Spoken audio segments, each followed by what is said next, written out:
Mayambo ahanba maktada kanglele pungori channel gi makedagi bisok khairakpamna taram nokchari channel asina ngasisu tabada ki tujungba phawraba subscribers nga thabira powari ama mayamda kudol tamjage haiduna poduna laksari wari asi lithok charapa matamda soikiba langkiba kaya yarabosu mayamna nusibiduna ngakpiu haiduna hajari aduga amana channel asibu mapung phanba matamda saruga biboina adomadamna like amadi subscribe share to biram haiduna jari subscribe to matamda bell icon su on to biram mathangi wari thaglapa matamda adomadamgi phone da phangna bagida adu de wari se hongna ba tokjaraki thaudo sing asidagi na sahi kharagi mamangi wari ama khangni ai gaming premsan kawi ai khoi gi mungse laita laita basunati tawada boy gi isasi lairik tamna thabai khang kai kaino khrasu subo nomba tawraga paisa nungsa tangi haidana isu wakhal da khalakpani maduda baba gai magana sumna swairaki ibunga paisa nungsa tan ba haibado nayamba amasu thabak tawri nayamba amasi laina nangna thabak suba sakki hari basibu aidi kaya thudongna pamdida asumna hairakpa matam maduda inasu paisa nungsa se khara tandragadi aisu thaba inkhang tawgani haidana muklaga lairaga hayeng thaba inkhang tawbodai gilaibaga sida tamlamdragadi thabak su simpham amata heuda hayeng kona thangdai gi sase proprok salaga khangbado ai tali haidana isu hairami maduda babana nangna khaliba wakhal do madiamna sumi adu bulairik lesu ayongna tamuraga hajira suba sakya hariba sibu ipadi kaya thoina su pamkhidreda baba hajira suba boiro ama boiro hojikangi matamda tabak subada silhauk thiba siai de kaya thoina su pamde nang gyawna bi piklingai matamda gyawna thaba tatpido muk toraklabra baba adu giwana teda ai su pasha tana haibadi lairik tamna ihai singamadi hajilobana di phabra khalli asi hairaga isu tabak suba sakya haidana yamna kana ima ka baba ga danganglammi maduda baba na suna swairaki ama hajiloba budi phawudi phayai babu maduna hayeng nangi na sada tung koina sana gani habadudi ipadi onthona pam khidreda phare nangna phagani khan bathabagado adum tawro ipadi kaso kai bulati adubu nayamba na khangla abadi nayamba na soidana sawba yai baba kasu thoina kuina saloida matam khara giwani asi hairaga si ima ga baba ga de amna khana hairami ima ga baba ga na so haina raba matam da yare aisu imadagi babadagi paisa khara imadagi babadagi paisa na tawraga ise college ka kaba aduga college ki form fill up ka tawraga ise minga salaga college tambado aisu sauraklabani na pangalasi saurak sanglaklavani na khara khajikti kaiduna ise thabak tawbodo iyamba tumbung khoba maga samina saidana ise airami madude iyamba tumbung na sumna swairaki premsan nangbu haibu aigadro indom saga kakaga na yabu yar abro as tamo yaba yadaba ai ngang dingang narabani baba ga ima ga yare ado ai khoi gi tamodi khangdri bani as nayamba na hayeng amuk khanglaga muk wathok thokna dana ko mi gi posai hura lui habasnati paisa tan gi habada bu kari gi thinga dori banoda kasu tawroida o pharisi nang na mayadra bani na salasi ado tamotombo kadongai dagi sapa hoga dori bano satpasi hayeng hangsitagi di thabaga si hauti haudora bani ado lambodi sidagi kharabudi lapi lam lapasu ai satpa yauragi ahan boina ado nang indom saga kakaga phajana mutang di haina roko lamna galapaga ahan bana goisili yaraktraga di amu nang pharak tani da yani da ai phajana haina rabani baba kai ma ga dasodum yahaura bani asi hairaga yamba tumbungai ga si wari watai khara sanare ngai haktang ki matungda ai su yumda lakle tabak suga dori basi khara sulapi haidana asi ima ka baba ga da tami baba ga ima ga da sakidana bahaidana isi amna kana thingi madu pumna maksinga doi sui sasi kasu thoina mata khanba tawda sakya haidana khalura banina salura ki haidana isi ima ka baba ga da hairami ima ka baba ga na su yarakle asum tawdana numit ni humni muk lairaba matungda isi tamo tumbunga tawraga aikhoi mari manga se thabak suba salami tasena hairabada aikhoi gi thabak subham jaga asi khara sulapi aduga muksu thabak suga dori ba mafam jaga asi yumlaktani asumna yumlak asi dai khoi si sangsilakle aisi ahan ba thabak suba naga laksin boy siledo इसासे किथि किरुमदि खरा Tawi lump मपाल थोलक इसी लापगा ओसिलबगा मदुदा तमो तुंबुंग नैंगोंदा सुम नंगलखी प्रेमचांद नंगी नसादबु कीब्रो तमो तुंबुंग की वाफम मदुदा इना तमो तुंबुंग कीबगी वाबुदि कीदेदा अदो lump थोलगा अहंबा लापनी नाइसु इसासे खरा कितंगदि पुनिंग नुंगसिबगुम तवी तौबनी नावाय खुशु थबक लापा मतमदा अहंबा थबक लापा मतमदा खुशु पुनिंग असि यामना नुंगसी अदो फरेसे कशु थोइना वखल खलुनु असि हायरगा अखोइसे थबक इंखांग सुनबा हादना मफम जगादुदा लैरिबा युम अदुगी युम्बुसिंग अदुगा अखोइगा सि वरि वताय खरा सानरे युम से अनौबा सागकदोरिबनी अदुगा संगोय मतेक अमसु हाना सारगा संगोय मतेक अदुदा अखोइ लैनबा खोला अमसु सानबा हादना हाना मखोइगी थबक सुरम जगा खोला मतेक अदुदा अखोइ सि लैरगा संगोयदो हाना सारगा मुक्सु खोला से लैगदोरिबनी अदुगा मखोइगी युमसिंग अदुसु हाइबदि युम परेंग तारिबसिंग अदुसु मखोइसे अमगा अमगा नुंसिनबदि उदि असुम तौदना अखोइसे मफम जगादो खोलादो हाना लैरंबा जगादो अखोइसे सेमगा सागल्ले खोला जगा से लैरंबदुदा आइना सोसुमना खल्ले कैनुदा खोला जगा सिसु लैरि अदुगा मफम असे सागनी हाइदना सारमलबदि लोइबा फावबो साबा यादबा जाला मफम जगा मते खक्तंग सारमलगा मखुसु चक्रिबसी कैनुमदि लैरंगदबदि मालिदा हायरगा इसी वाखलदा खल्ले अखोइगा थबक सुमिनगदोरिबा इमानबा अमा प्रप प्रप संगलाई मदुदा आइना इता मफम जगा से हाना थबक इंखांग सुरमिसु हाय अदो करी मरमगी ओरि जानो मखोइसे प्रप प्रप चखिबसे इता तमो तुंबुंग हाइबा मतमदा ममल ngangnabada yarakte habra paisa nungsa suna pidi habra natragana मिस्त्री सिंगदुना पैसा हेना लौथोलगा सखि habra ग्यामेंगा ताबसा नतिदा लैरिबा लैरा कोनसांग मखोइगी मियोसिंग असिसु खरदि नुंसिनदबादि माली मदुदाइना कमाइना खंगिनो नंगदि हायदना हंगलुबा मतमदा इमानबदुना सुनाइरखी युम्बु असिना पाउ तंबा मतमदा हाइरपनिदा मखोइसु कैकेनो खरदि कलक मिहौबा साउबा सेदुम तौदि तौनबा जाने असुमना वरी वताय सानदुना लैरिङै मतमदा तमु तुंबुंग प्रप प्रप संगलाई तमु तुंबुंगना इनाउसा खोला से समजिमसु लोइरबनिना अखोइ नुमिदांगी साइसिंग थोंनबा तौरसी असुम तौदना अखोइसि साइसिंग थोंनबा तौरि युम्बुदुसु यामना फबा माली अहंबा सखंमाय खंगनबा मतमदा हाराउता यामना तौइ खोला से समजिमबा लोइसिलबा मतुंगदा अखोइसु नुमिदांगी मतमदुमदि संगाब ओइना ओक थोंबा सासि हायदना अखोइसि ओक थोंबा सारमी असुमना युम्बु तमोसिसु प्रप प्रप संगलाई अखोइगी ओक थोंबदो महाक्सु खरा सागे हायदना महाक्सु सारमी अखोइगा पुलप पुना सामिनारे मखोइगी इमुंगदि ओक थोंबा पुसिंबा यादे अदुगा साबसु यादे हायदना महाक्ना हायरक्लमी असुमना वरी वताय सानबा हौजिलक्पा मतम अदुदा थबक सुफम अदुगी तमो हाइबदि युम्बु तमोसिना सुमना स्वाइरखी अखोइगी युमथंगनबसिदा माइबी ओइरंबी अहल अमा यामना कन्ना नारी अखोइगी सगाइगी इंदोन थोई मदुदा तमो तुंबुंगना तमो मतौ करमना नारिबनो अहल लैनानिदा अहल लैनानि हायेंग अंगसि तंबा ngमद्रबनि डॉक्टर नसु युमदा ज्ञान ताना पुथरोरो हायदना पुथरकपनि अहल लैना ओइरपगा महाकी मथबाक्तसु अपोंबा अमा लैबनि कैंसर तारब्रा खंगदि इस माइबीना गोइसिलेदो ग्यामेंगा ताबसा नति अहिंगी मतमदा युमथंगनबसिदा दोंगदा मखोल यामना ताई मदुगी वाफम अदो हेक हाइरपा मतमदा इशु युम्बु तमोदुदा सुना स्वाइरमी ए तमो मदु तमनरिब्रो असेंबगे तमनै स्वाइनै अदो नखोइ कीगनुको नखोइ कीबा तारबदि थबक सुबसि नुंगाइरोइ युम्बु तमोगी वाफम अदुदा अखोइसु कैसु थुदोकपा खंदे हायदना हाइरमी अदो बोइगी सादे सासे किथि किरुम तौदि तौरक्लबनि महौसानागी सासे खरसु की गल्ले नुपा मानदे हायदना इमानबसिंगना स्वाइसि की गल्ले हायदना मखोइना स्वाइरख्रबा लैख्रबनि असुम तौदना तमोसि थोखरे युम्बु तमोसे हेक थोखिबा मतमदा तमो तुंबुंगना सुमना स्वाइरखी अस तनबु तलेदा हाना माइ बिसु ओइरमी हाय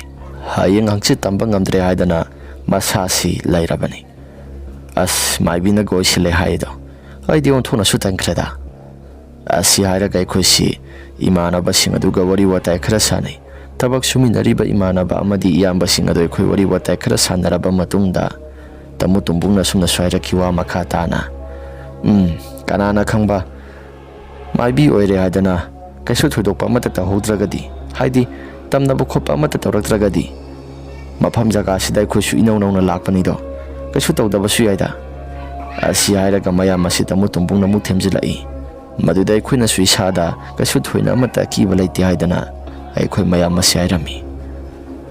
masigi matungda khoisi numidangi matam maduda tumthanaba haidana tawre ai su phambung asi honglakpaga tumthaba se pakna yade as tumthaba su yade yumpham jaga mate asida maibi ama sunaraga lai haireda onthona su tangkreda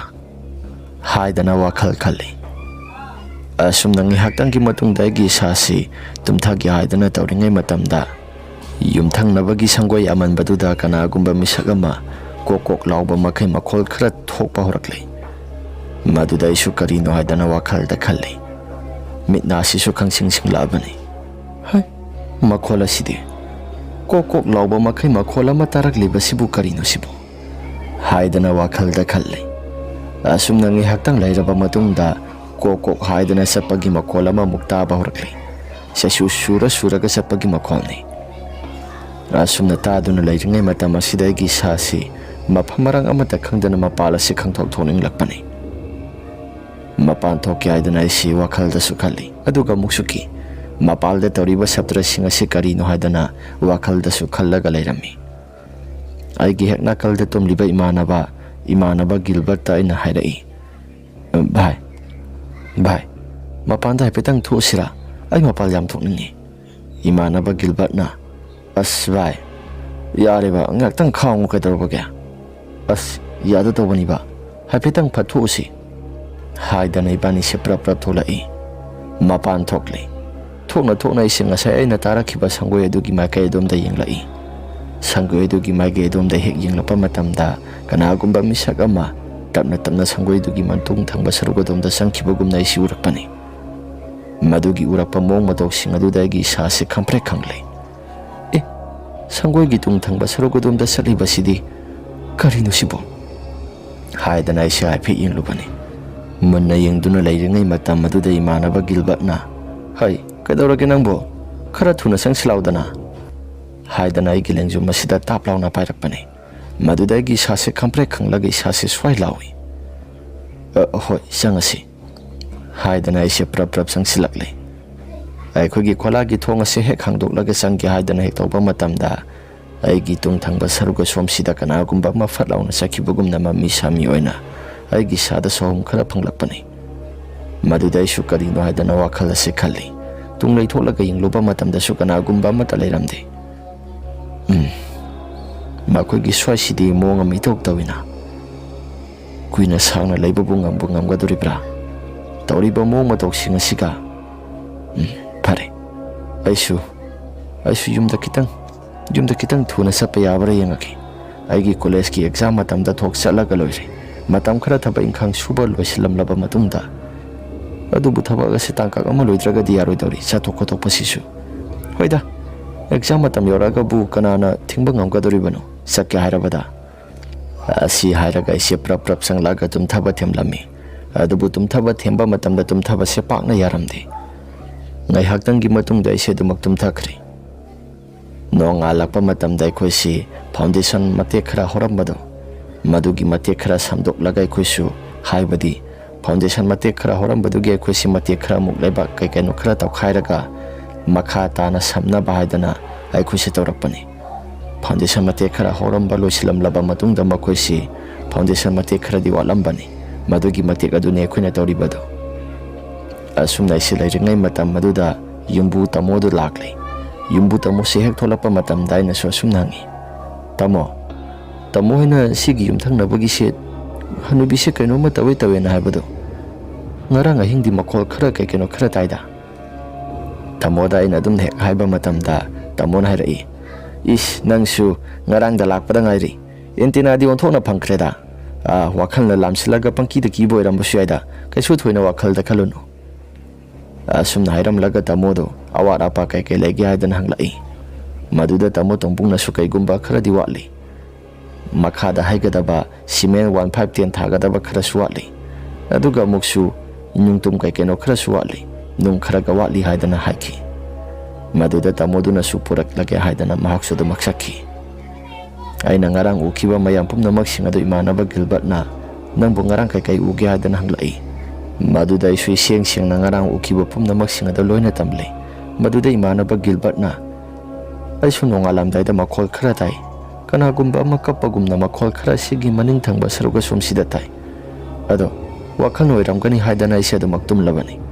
ꯑꯗꯨꯒ ꯍꯧꯖꯤꯛꯀꯥꯟꯒꯤ ꯃꯇꯝ ꯑꯁꯤꯗ ꯂꯥꯏꯒꯤ ꯇꯤꯟꯒꯤ ꯃꯇꯥꯡꯗ ꯀꯌꯥ ꯊꯣꯏꯅꯁꯨ ꯊꯥꯖꯅꯗꯕꯒ ꯑꯩꯁꯦ ꯉꯁꯥꯏ ꯇꯝꯁꯤꯔꯥ ꯍꯥꯏꯗꯨꯅ ꯋꯥꯈꯜ ꯈꯟꯕꯅꯤ꯫ ꯑꯗꯨꯕꯨ ꯑꯩꯒꯤ ꯏꯁꯥꯁꯦ ꯇꯝꯃꯨꯔꯒ ꯑꯃꯨꯛ ꯊꯥꯖꯕꯤꯒꯗ꯭ꯔꯥ ꯊꯥꯖꯕꯤꯔꯣꯏꯗ꯭ꯔꯥ ꯍꯥꯏꯗꯅ ꯋꯥꯈꯜ ꯑꯁꯤ ꯈꯜꯂꯒ ꯑꯗꯨꯝ ꯇꯨꯃꯤꯟꯅ ꯂꯩꯔꯕꯅꯤ꯫ ꯑꯁꯤ ꯍꯥꯏꯔꯒ ꯏꯃꯥꯟꯅꯕ ꯒꯤꯜꯕꯔꯠ ꯀꯩꯒꯁꯤ ꯋꯥꯔꯤ ꯋꯥꯇꯥꯏ ꯈꯔ ꯁꯥꯟꯅꯩ꯫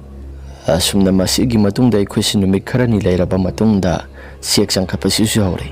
ꯐꯥꯎꯟꯗꯦꯁꯟ ꯃꯈꯥꯁꯦ ꯍꯧꯕ ꯂꯣꯏꯁꯤꯜꯂꯕ ꯃꯇꯨꯡꯗ ꯑꯩꯈꯣꯏꯁꯤ ꯆꯦꯛ ꯆꯪꯈꯠꯂꯛꯄ ꯍꯧꯔꯛꯄ ꯃꯇꯝꯗꯅꯤ ꯌꯨꯝꯊꯪꯅꯕꯒꯤ ꯃꯥꯏꯕꯤ ꯑꯃ ꯅꯥꯔꯒ ꯂꯩ ꯍꯥꯏꯕꯗꯣ ꯃꯍꯥꯛꯁꯨ ꯆꯩꯁꯨ ꯑꯁꯤ ꯀꯣꯛ ꯀꯣꯛ ꯄꯥꯏꯗꯨꯅ ꯊꯣꯛꯂꯛꯂꯤ꯫ ꯃꯍꯥꯛ ꯃꯁꯥꯁꯤ ꯅꯥꯔꯤꯕꯅꯤ, ꯅꯥ ꯇꯥꯔꯒꯁꯨ ꯑꯗꯨꯃꯛ ꯊꯣꯛꯂꯛꯏ꯫ ꯑꯩꯈꯣꯏꯅ ꯊꯕꯛ ꯁꯨꯔꯤꯕ ꯖꯒꯥ ꯑꯁꯣꯝꯗ ꯃꯃꯥꯏ ꯑꯁꯤ ꯑꯣꯟꯊꯣꯔꯛꯂꯒ ꯌꯦꯡꯉꯤ꯫ ꯃꯍꯥꯛꯀꯤ ꯁꯛꯇꯝ ꯑꯗꯨ ꯌꯦꯡꯂꯨꯕ ꯃꯇꯝꯗ ꯑꯩꯒꯤ ꯏꯁꯥꯁꯤ ꯑꯗꯨꯛꯀꯤ ꯃꯇꯤꯛ ꯌꯥꯝꯅ ꯀꯤ꯫ ꯇꯁꯦꯡꯅ ꯍꯥꯏꯔꯕꯗ ꯃꯍꯥꯛꯀꯤ ꯃꯁꯛ ꯑꯁꯤ ꯌꯥꯝꯅ ꯀꯤ꯫ ꯑꯩꯅ ꯏꯃꯥꯟꯅꯕ ꯒꯤꯜꯕꯔꯠꯇ ꯏꯇꯥꯎ, ꯁꯤꯒꯤ ꯅꯥꯔꯒ ꯂꯩꯔꯤꯕꯅꯤ ꯍꯥꯏꯕ ꯍꯅꯨꯕꯤꯁꯤ ꯃꯁꯛꯁꯤ ꯌꯦꯡꯕ ꯃꯇꯝꯗ ꯀꯤꯕ ꯑꯃ ꯐꯥꯎꯗ꯭ꯔꯣ? ꯍꯩ, ꯃꯤ ꯇꯥꯈꯤꯅꯤ ꯑꯃꯨꯛ, ꯃꯤ ꯇꯥꯔꯒ ꯑꯃꯨꯛ ꯀꯩꯅꯣ ꯈꯔ ꯃꯥꯏꯕꯤꯅꯒ ꯑꯃꯨꯛ ꯑꯣꯏꯁꯤꯜꯂꯦꯗꯣ꯫ ꯑꯁꯨꯝꯅ ꯍꯥꯏꯔꯛꯏ꯫ ꯑꯩꯈꯣꯏ ꯏꯕꯥꯅꯤꯁꯤ ꯋꯥꯔꯤ ꯋꯥꯇꯥꯏ ꯁꯥꯟꯅꯗꯨꯅ ꯅꯣꯛꯅꯔꯤꯉꯩ ꯃꯇꯝ ꯑꯗꯨꯗ ꯃꯥꯏꯕꯤ ꯑꯗꯨꯁꯨ ꯑꯩꯈꯣꯏꯗ ꯃꯨꯟꯅ ꯃꯨꯟꯅ ꯑꯗꯨꯝ ꯌꯦꯡꯉꯤ꯫ ꯑꯩꯈꯣꯏꯁꯨ ꯃꯍꯥꯛꯅ ꯃꯨꯟꯅ ꯌꯦꯡꯂꯛꯄ ꯃꯇꯝꯗ ꯑꯗꯨꯝ ꯇꯨꯃꯤꯟꯅ ꯂꯩ꯫ ꯏꯌꯥꯝꯕ ꯇꯣꯝꯕꯨꯡꯅ ꯍꯩ, ꯅꯌꯥ ꯍꯤꯒꯠꯇꯣꯏ ꯁꯔꯨꯛꯄꯨꯗꯤ ꯊꯕꯛ ꯑꯗꯨ ꯈꯔ ꯊꯨꯅ ꯇꯧ, ꯍꯤꯗꯥꯛꯁꯤꯡ ꯑꯗꯨ ꯁꯠ ꯄꯤꯁꯤꯜꯂꯨ꯫ ꯑꯁꯤ ꯍꯥꯏꯔꯒ ꯑꯩꯈꯣꯏꯁꯤ ꯍꯤꯗꯥꯛ ꯑꯗꯨ ꯁꯠ ꯄꯤꯁꯤꯜꯂꯤ꯫ ꯆꯥꯛ ꯆꯥꯕꯒꯤ ꯃꯇꯝ ꯌꯧꯔꯦ ꯍꯥꯏꯗꯅ ꯑꯩꯈꯣꯏꯁꯤ ꯆꯥꯛ ꯆꯥꯕꯅꯤ꯫ ꯆꯥꯛ ꯆꯥꯅ ꯑꯩꯈꯣꯏꯁꯤ ꯋꯥꯔꯤ ꯋꯥꯇꯥꯏ ꯈꯔ ꯁꯥꯟꯅꯩ꯫ ꯏꯌꯥꯝꯕ ꯇꯣꯝꯕꯨꯡꯅ ꯉꯁꯥꯏ ꯅꯕꯥꯅꯤꯅ ꯋꯥꯔꯤ ꯋꯥꯇꯥꯏ ꯁꯥꯟꯅꯔꯒ ꯃꯨꯔꯨꯝ ꯁꯣꯜꯂꯒ ꯅꯣꯛꯏꯗꯣ ꯀꯩꯒꯤꯅꯣ? ꯌꯨꯝꯊꯪꯅꯕꯒꯤ ꯍꯅꯨꯕꯤꯗꯣ ꯊꯣꯛꯂꯛꯄ ꯃꯇꯝꯗ ꯅꯣꯛꯅꯔꯤꯕ ꯍꯥꯏꯕꯗꯨꯔꯥ? ꯃꯥꯏꯕꯤꯅꯤ ꯍꯥꯏꯕꯅꯤꯀꯣ, ꯁꯥꯊꯤ ꯍꯥꯏꯕꯅꯤ, ꯃꯤꯒꯤ ꯄꯣꯠꯁꯦꯝ ꯖꯥꯗꯨ ꯀꯌꯥꯅ ꯇꯧꯔꯦ ꯍꯥꯏꯕꯅꯤ ꯅꯍꯥ ꯑꯣꯏꯔꯤꯉꯩ ꯃꯇꯝꯗ꯫ ꯑꯗꯨꯝ ꯍꯦꯛ ꯍꯥꯏꯔꯛꯄ ꯃꯇꯝꯗ ꯑꯩꯈꯣꯏꯁꯤ ꯏꯁꯥꯗ ꯈꯔ ꯈꯖꯤꯛꯇꯤ ꯀꯤꯕꯗꯤ ꯐꯥꯎꯏ꯫ ꯑꯗꯨꯒ ꯑꯩꯈꯣꯏꯁꯤ ꯋꯥꯔꯤ ꯋꯥꯇꯥꯏ ꯁꯥꯟꯅꯔꯒ ꯁꯨꯝꯅ ꯂꯩꯔꯤꯉꯩ ꯃꯇꯝꯗ ꯌꯨꯝꯕꯨ ꯇꯥꯃꯣꯁꯤ ꯄꯔꯞ ꯆꯪꯂꯛꯏ꯫ ꯑꯗꯨꯒ ꯌꯨꯝꯕꯨ ꯇꯥꯃꯣꯅ ꯑꯁꯨꯝꯅ ꯍꯥꯏꯔꯛꯈꯤ, ꯉꯁꯤ ꯑꯩꯈꯣꯏꯒꯤ ꯑꯦꯟꯁꯥꯡ ꯑꯍꯥꯎꯕ ꯊꯣꯡꯉꯤ, ꯅꯈꯣꯏꯒꯤ ꯁꯔꯨꯛꯅꯤꯁꯤ ꯍꯥꯏꯔꯒ ꯇꯥꯃꯣꯗꯨꯁꯨ ꯄꯤꯔꯝꯂꯕ ꯃꯇꯨꯡꯗ ꯆꯠꯈ꯭ꯔꯦ꯫ ꯃꯗꯨꯗ ꯇꯥꯃꯣꯁꯤ ꯍꯦꯛ ꯆꯠꯈꯤꯕ ꯃꯇꯝꯗ ꯑꯩꯅ ꯇꯥꯃꯣ ꯇꯣꯝꯕꯨꯡꯗ ꯑꯁꯨꯝꯅ ꯍꯥꯏꯔꯛꯏ, ꯇꯥꯃꯣ ꯇꯣꯝꯕꯣ, ꯉꯁꯥꯏꯒꯤ ꯍꯅꯨꯕꯤꯗꯣ ꯀꯤꯁꯨ ꯀꯤ ꯑꯗꯨꯒ ꯑꯃꯨꯛꯁꯨ ꯃꯍꯥꯛꯀꯤ ꯇꯧꯔꯤꯕ ꯃꯑꯣꯡ ꯃꯇꯧꯗꯣ ꯑꯩꯈꯣꯏꯗ ꯈꯥꯅ ꯌꯦꯡꯉꯒ ꯑꯃꯨꯛꯁꯨ ꯃꯨꯟꯅ ꯌꯦꯡꯕꯒꯨꯝ ꯇꯧꯔꯤꯗꯣ ꯀꯔꯤꯅꯣ? ꯑꯩꯗꯤ ꯁꯥꯁꯤ ꯌꯦꯡꯕ ꯃꯇꯝꯗ ꯍꯩꯕꯨ ꯍꯩꯅꯗ꯭ꯔꯕꯅꯤ꯫ ꯃꯥꯏꯕꯤꯅꯤ ꯍꯥꯏꯕꯅꯤ, ꯐꯔꯁꯨ ꯐꯠꯇ꯭ꯔꯁꯨ ꯃꯃꯥꯡ ꯊꯛꯀꯤ ꯃꯇꯝꯗ ꯃꯥꯏꯕꯤ ꯍꯥꯏꯗꯅ ꯌꯥꯝꯅ ꯀꯟꯅ ꯐꯥꯎꯔꯝꯂꯤꯕꯅꯤ꯫ ꯃꯍꯥꯛꯀꯤ ꯃꯃꯤꯡꯗꯨ ꯐꯥꯎꯕꯗ ꯃꯌꯥꯝꯅ ꯄꯟꯕꯗ ꯀꯤꯅꯕ ꯑꯃꯗꯤ ꯌꯥꯎꯔꯤꯕꯅꯤ꯫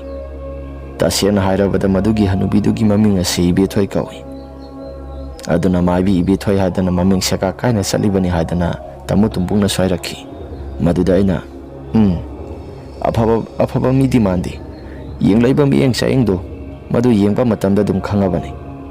ꯍꯩ, ꯁ꯭ꯋꯥꯏꯁꯤꯗ ꯂꯩꯔꯒ ꯁꯦꯔꯥꯟ ꯇꯨꯔꯥꯟ ꯌꯥꯝꯅ ꯉꯥꯡꯒꯅꯨ ꯀꯣ, ꯐꯔꯁꯨ ꯐꯠꯇ꯭ꯔꯁꯨ ꯃꯤꯒꯤ ꯃꯌꯨꯝꯅꯤ ꯑꯩꯈꯣꯏꯅ ꯂꯩꯔꯤꯁꯤ꯫ ꯍꯌꯦꯡ ꯑꯃꯨꯛ ꯈꯨꯗꯣꯡ ꯊꯤꯅꯤꯡꯉꯥꯏ ꯑꯃꯨꯛ ꯊꯣꯛꯂꯛꯑꯕꯗꯤ ꯁꯤꯒꯤ ꯋꯥꯔꯤ ꯁꯥꯟꯅꯕꯕꯨ ꯌꯨꯝꯕꯨ ꯇꯥꯃꯣꯏꯅꯁꯨ ꯃꯍꯥꯛꯀꯤ ꯃꯔꯝꯗ ꯀꯩꯅꯣ ꯈꯔꯁꯨ ꯍꯥꯏꯔꯤꯕꯗꯨꯅꯤ꯫ ꯃꯤꯁꯨ ꯐꯔꯝꯃꯣꯏ, ꯉꯁꯥꯏ ꯌꯦꯡꯂꯛꯏꯕ ꯃꯑꯣꯡ ꯃꯇꯧꯁꯤꯡ ꯑꯗꯨ ꯈꯪꯉꯤ꯫ ꯇꯥꯃꯣ ꯇꯣꯝꯕꯨꯡꯅꯁꯨ ꯋꯥ ꯌꯥꯝꯅ ꯀꯟꯅ ꯉꯥꯡꯒꯅꯨ ꯍꯥꯏꯗꯅ ꯍꯥꯏꯔꯛꯈꯤ꯫ ꯃꯗꯨꯗꯒꯤ ꯑꯩꯈꯣꯏꯁꯨ ꯋꯥ ꯌꯥꯝꯅ ꯀꯟꯅ ꯉꯥꯡꯅꯗ꯭ꯔꯦ꯫ ꯃꯁꯤꯒꯤ ꯃꯇꯨꯡꯗ ꯑꯩꯈꯣꯏꯁꯨ ꯆꯥꯕ ꯊꯛꯄ ꯂꯣꯏꯁꯤꯜꯂꯕ ꯃꯇꯨꯡꯗ ꯅꯨꯡꯊꯤꯜ ꯅꯨꯃꯤꯗꯥꯡ ꯋꯥꯏꯔꯝꯒꯤ ꯊꯕꯛ ꯏꯪꯈꯥꯡ ꯀꯩꯅꯣ ꯈꯔꯁꯨ ꯁꯨꯔꯝꯃꯤ꯫ ꯊꯕꯛ ꯁꯨꯕ ꯂꯣꯏꯁꯤꯜꯂꯕ ꯃꯇꯨꯡꯗ ꯑꯩꯈꯣꯏꯁꯤ ꯑꯁꯥꯏ ꯐꯥꯎꯕ ꯆꯠꯂꯨꯁꯤ ꯍꯥꯏꯗꯅ ꯏꯃꯥꯟꯅꯕ ꯒꯤꯜꯕꯔꯠ ꯀꯩꯒꯁꯤ ꯑꯗꯨꯃꯛ ꯊꯕꯛ ꯏꯪꯈꯥꯡ ꯁꯨꯕ ꯂꯣꯏꯁꯤꯜꯂꯝꯂꯕ ꯃꯇꯨꯡꯗ ꯈꯣꯡꯈꯨꯠ ꯆꯥꯝꯊꯣꯛꯄ ꯂꯣꯏꯁꯤꯜꯂꯕ ꯃꯇꯨꯡꯗ ꯑꯩꯈꯣꯏꯁꯤ ꯑꯗꯨꯃꯛ ꯆꯠꯂꯤ꯫ ꯍꯟꯖꯤꯜꯂꯛꯄ ꯃꯇꯝꯗ ꯏꯃꯥꯟꯅꯕ ꯒꯤꯜꯕꯔꯠ ꯑꯁꯤ ꯃꯄꯥꯜ ꯊꯣꯛꯂꯛꯈꯤꯒꯦ ꯍꯥꯏꯗꯅ ꯃꯍꯥꯛꯇꯤ ꯑꯗꯨꯃꯛ ꯃꯄꯥꯜ ꯊꯣꯛꯇꯨꯅ ꯂꯩꯍꯧꯏ꯫ ꯑꯩꯁꯨ ꯑꯗꯨꯃꯛ ꯄ꯭ꯔꯞ ꯆꯪꯉꯒꯦ ꯍꯥꯏꯗꯅ ꯇꯧꯕ ꯃꯇꯝꯗ ꯃꯈꯣꯏꯒꯤ ꯁꯨꯃꯥꯡ ꯃꯇꯣꯜ ꯊꯪꯕ ꯁꯔꯨꯛ ꯑꯗꯣꯝꯗ ꯍꯅꯨꯕꯤꯗꯣ ꯑꯃꯨꯛ ꯂꯦꯞꯂꯒ ꯂꯩꯔꯝꯃꯤ꯫ ꯃꯇꯧꯗꯨꯗ ꯑꯩꯒꯤ ꯏꯁꯥꯁꯤꯁꯨ ꯀꯔꯤꯅꯣ ꯍꯥꯏꯗꯅ ꯑꯗꯨꯝ ꯇꯨꯃꯤꯟꯅ ꯂꯩꯔꯝꯃꯤ꯫ ꯍꯅꯨꯕꯤꯁꯤ ꯑꯩꯉꯣꯟꯗ ꯃꯨꯟꯅ ꯌꯦꯡꯂꯛꯏ꯫ ꯃꯍꯥꯛꯀꯤ ꯃꯑꯣꯡ ꯃꯇꯧ ꯑꯗꯨ ꯑꯩꯒꯤꯁꯨ ꯏꯁꯥꯁꯤ ꯀꯤꯊꯤꯛ ꯀꯤꯔꯨꯝ ꯇꯧꯔꯒ ꯑꯗꯨꯃꯛ ꯆꯪꯂꯛꯄꯅꯤ꯫ ꯑꯁꯨꯝꯅ ꯉꯥꯏꯍꯥꯛꯇꯪꯒꯤ ꯃꯇꯨꯡꯗ ꯏꯃꯥꯟꯅꯕ ꯒꯤꯜꯕꯔꯠ ꯑꯁꯤꯁꯨ ꯆꯪꯂꯛꯏ꯫ ꯑꯗꯨꯒ ꯏꯃꯥꯟꯅꯕ ꯒꯤꯜꯕꯔꯠꯇ ꯑꯩꯅ ꯑꯁꯨꯝꯅ ꯍꯥꯏ, ꯏꯇꯥꯎ, Hanubidu leplaga lehorido nang nasado kibu kiraktabro maduda imanabaduna kainoda aina hojik changakpa matamda kanagumba amata lehodeda Gilbert ki wafam aduda aina hera ngasai aina changlakpa matamdadi hanubidu lepaga lehobanida kamaina aduk thuna changlaiba asengbanida aina changlakpa matamda hanubidu lehodi asumna hairakpa matam aduda isu isase khara khajikti kire asengbara hairaga imanaba Gilbert ta hanjin hangi mahaksu asengbane haidana dum makai ai sung yaktang aduda isase tarang malang ama isa chalaga mapalda khara thuna thoklaga yinglubani adubu kanagumba amata lehodi imanaba Gilbert ka ibani se thoklaga yinglubaduda kanagumba amata ka lairamdabaga ibani se khara dingakli imanaba Gilbert na ita asengbagi leibu lehobro lehoribani aingonda muning lai tu aswagi sumang matola sida lepaga lehoribani asi hairami tamu tumbung suprap prap sangai kaidawragi hadana hanglai ai khusok jing yaktang ki mamang da thengna ki bawari miyam singa da loina tamle maduda tamu tumbung na nabani na khit mehelabra karino thabak subagi lairiba makhoi hom asida di ka su thuidokpa mate thengna de nakhoi hom khakta da dum thengna rabra karino tamu tumbo mafam jaga asida lairiba se akhoi tarukni akhoi taruk ki manung asida akhoi ani khakta sumaina sum thengna riba se karino ai gyamenga mata tadre wakal do henjena khallaga laiba aduna kai keno khara su uribani wakal do henjena khalunu kasu thoidokpa tawrosi haidana akhoi se lairami masigi matungda akhoi se numidang sai sing cha thokpa losilaba matungda akhoi se magi mafam singda pothana basangnare numitumadi ai sunungaina dum pothare nongalamdagi matam maduda dong laubagi khonjel ama kai gumba khara ta bhorakli yumbu tamosiga aduga yumthangnabada lairiba hanubi asigi yumpham asiga masigi karak asida mali dong tawbagi khonjel ama tarakpadu maduda isu sasing haktang dingaksa naduna lairami kainoda dong tawbagi khonjel ama tarakli basibu sibu yumthang nariba hanubi asigi tainaba karak asida oikadoribra haidana ise wakhalda khallaga lairami ngai haktangi matungda laika gi hui maya masisu wa kapagumna makhol khara su ta bawrakli makhol singadu da ise karino haidana wakhal khallaga lairami asumna lairingai matam asida yumthang nabagi hanubi edo mahaki saisu makhol manba ama kokok suraga aikhoi gi khola lairiba maike somasida laklaga mathanta kokok suraga satpagumna makhol khara su ta bawrakli matam aduda gi sase karino haidana wakhal su jaja yamna khalli nupi asi hanubi silaga kokok subagumna skola asigi akoibada saliba sikarigino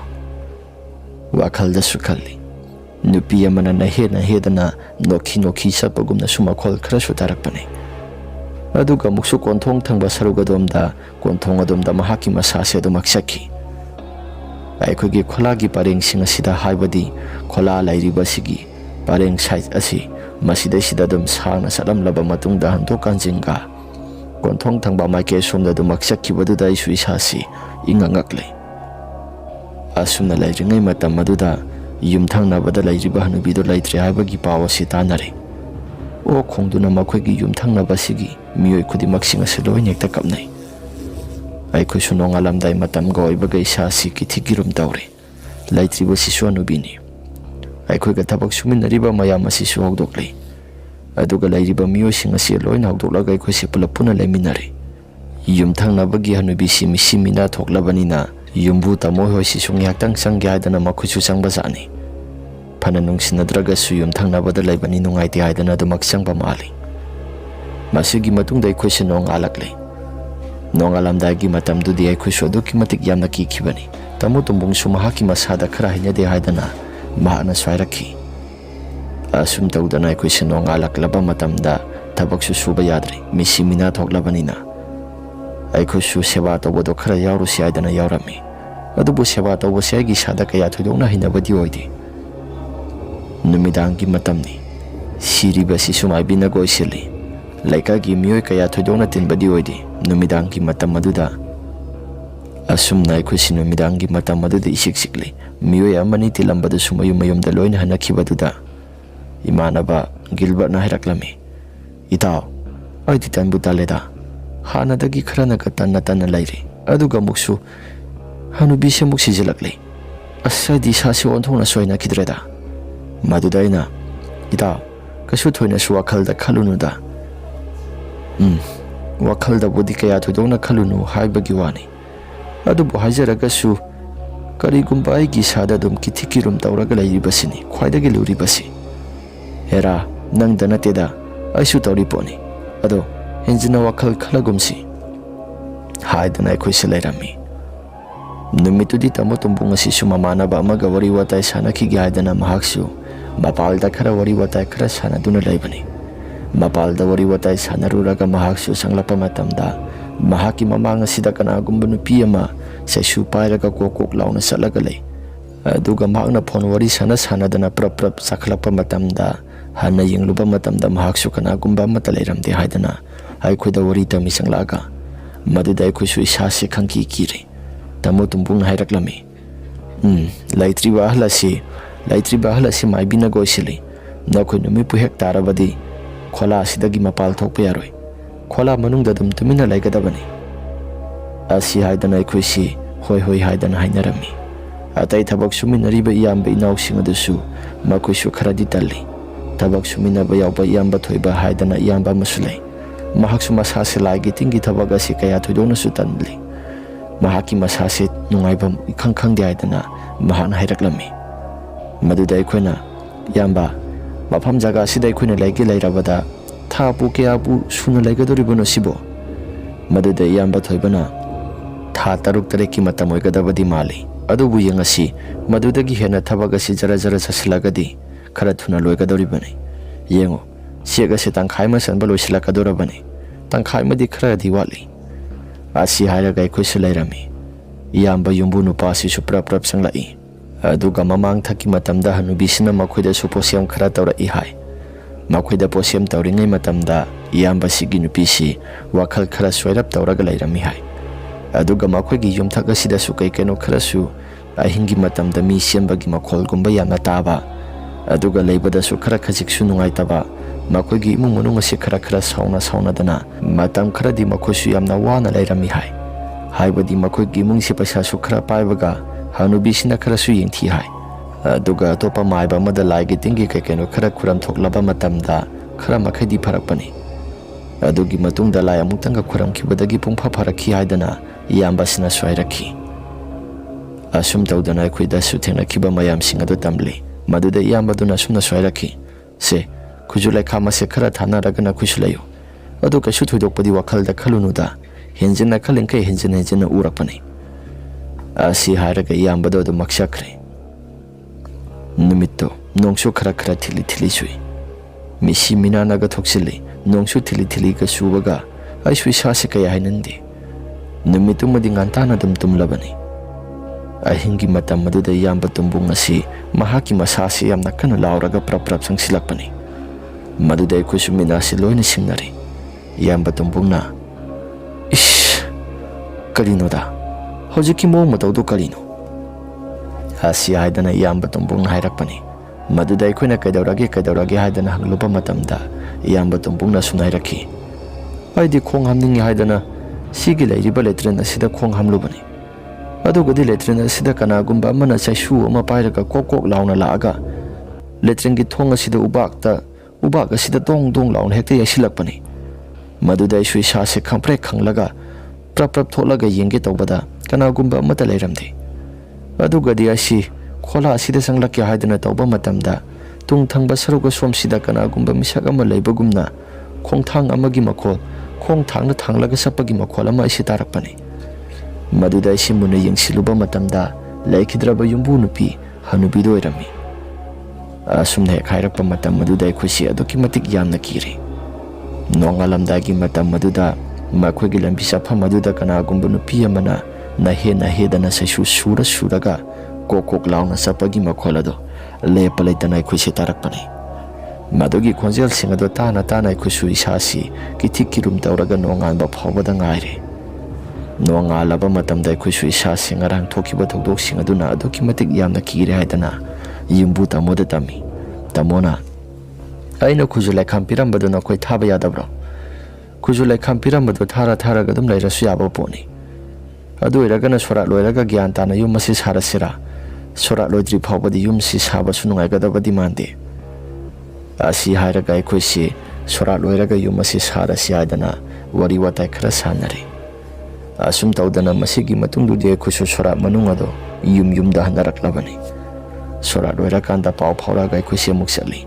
aduga sora manung adusu yumbu tamona haiba matamda makoigi yumthangnaba sigi hanubi ado makoigi yumthaka sida kakhalaga na hedana sapagi khonjel aduga makoigi sumang matola sida hauriba sambal mayam asi haibadi sambal lai pareng ado suru naithektuna hingkol sambal asi yopak pairaga tawkhaibagi makhol asigumba mayam ama taba lepa laiti haidana yumbu tamoduna swairaki laigi tingi thok tawkhraba matungda kaisu thudokpa amata tawraktre haidana yumbu tamona swairaki asumna makha tana aikoisu yum adu saba loisili tha mari mangagi matungda madugi matungda thaba inkhang suba to palamda khara salam laba matungda isu hojikti yumda leiduna ise matam khara coaching salam laba matungda SSC gi exam thagi aidana ise hojiksu yamna kana tawri aisu matam khara thabak suba salami haibasi tamona khanglapa matamda tamona yamna kana su sauki